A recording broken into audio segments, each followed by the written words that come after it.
রোববার মধ্যরাতে Uttara square shopping মলে নিরাপত্তা কর্মীরা এক রিকশা চালককে মারধর করে।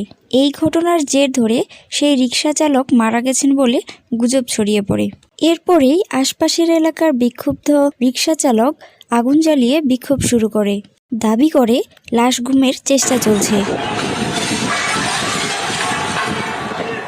আন্দোলনকারীরা অভিযোগ করে মার্কেটটির সামনে এক রিকশা চালক রিকশা থামালে নিরাপত্তা কর্মীদের সাথে কথা কাটাকাটি হলে এক পর্যায়ে নিরাপত্তা কর্মীদের আঘাতে আহত হয় সেই রিকশা চালক মারা গেছেন বলে দাবি করে শুরু হয় বিক্ষোভ।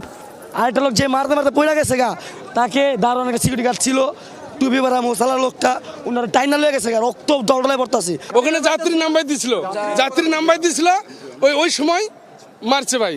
এটা আমরা সূক্ষ্ম শুনানি বিচার চাই। যেটা দিয়ে বাড়ি মারছে লোকটা মনে করেন যে আর একটা কথাও বলতে পারে নাই, সে ওই অবস্থায় ওখানে মারা গেছে। মাইরা ফেলে দিয়েছে, এক মাইরা মাথা ফাটা ফেলাইছে, ফেলে দেওয়ার পরে 4-5 জনে তুলে লইয়া গেছে। এক পর্যায়ে ঘটনাস্থলে উপস্থিত হন সেনাবাহিনী ও র্যাবের সদস্যরা। তাদের অভিযোগের ভিত্তিতে কয়েকজন আন্দোলনকারীকে সাথে নিয়ে যৌথ বাহিনী পুরো শপিং মল ঘুরে দেখে, কিন্তু ভেতরে লাশ লুকিয়ে রাখার অভিযোগের কোনো সত্যতা মেলে না। এ তথ্য বাইরে দেওয়ার পর আবারও বিক্ষুব্ধ হয়ে আন্দোলনকারীরা ইট পাটকেল ছুটতে থাকে।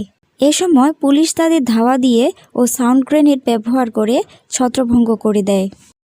ভোর 4টা নাগাদ পরিস্থিতি নিয়ন্ত্রণে নিয়ে পুলিশ জানায় বিক্ষুব্ধ জনতার অভিযোগ ভিত্তিহীন। সে কথা জানানোর পরও বিক্ষুব্ধ জনতা ক্ষান্ত না হওয়ায় বাধ্য হয়ে পুলিশ পরিস্থিতি নিয়ন্ত্রণে ব্যবস্থা নেয়।